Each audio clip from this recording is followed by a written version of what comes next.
In Independence, Missouri, on the outskirts of Kansas City, sits the Harry S. Truman Presidential Museum and Library. Keep in mind, Missouri's only president had a hand in this building getting off the ground. It's the first library that functioned for a post-president. Dedicated in 1957, Truman raised the money and oversaw the completion of this complex. And Truman envisioned this library as a place to study the American presidency. He had to make some very, very difficult decisions in his presidency, and he did so without looking back. He made his decisions and he moved on. That's the chair he sat in during his time in the Oval Office from 1945 to 1953. The White House itself was undergoing a major renovation, the interior of the White House, but the West Wing, the executive offices were available. So he and Bess lived across the street in Blair House, and then he came to work every morning to the Oval Office. Like the S that sits in the middle of Superman's chest, this average man's S in the middle of his name was short for nothing.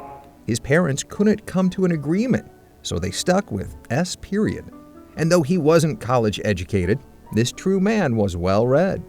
Was, as informed as any professor of the day on those issues. He loved history, he read the Bible, he read Shakespeare, he knew ancient history, he knew American history very well, and I think had a sense of what it meant to be a part of history. The man who made a global impact also liked to collect them. This was a gift from General Eisenhower that had been in his office in Frankfurt. Truman was very proud of that. Truman faced a world war, a post-war, a Cold War, Korea, the formation of Israel, and the restructuring of the executive office.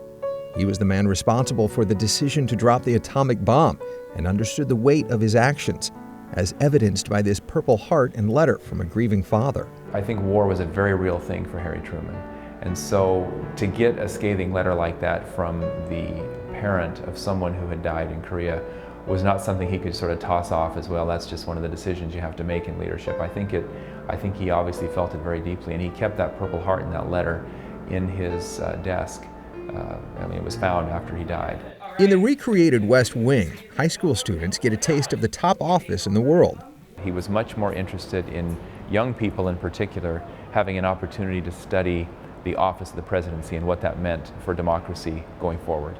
From love letters to his bride Bess to his restored Chrysler, you'll find a lot of the president's personal touches in this Independence home. Well, yeah, on a daily basis, he worked here sometimes 6 days a week. In fact, when no other staff was around, he answered the phone. People would call to find out what the hours were, and it would be Harry Truman that would pick up the phone on some occasions. And if you're wild about Harry and want to take a walk in his footsteps, you'll see the desk he kept there after leaving the Oval Office. He was sort of an original Missourian in that way, had a kind of stubborn streak, as he liked to sort of refer to, but did it with a kind of grace and elegance and class, and I think is appropriately remembered for that. The library he loved is also the final resting place for Harry, his wife Bess, and daughter Margaret.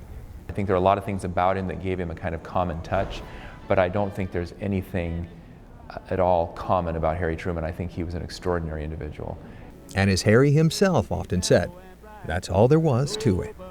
In Independence, Missouri, Patrick Clark, Fox 2 News.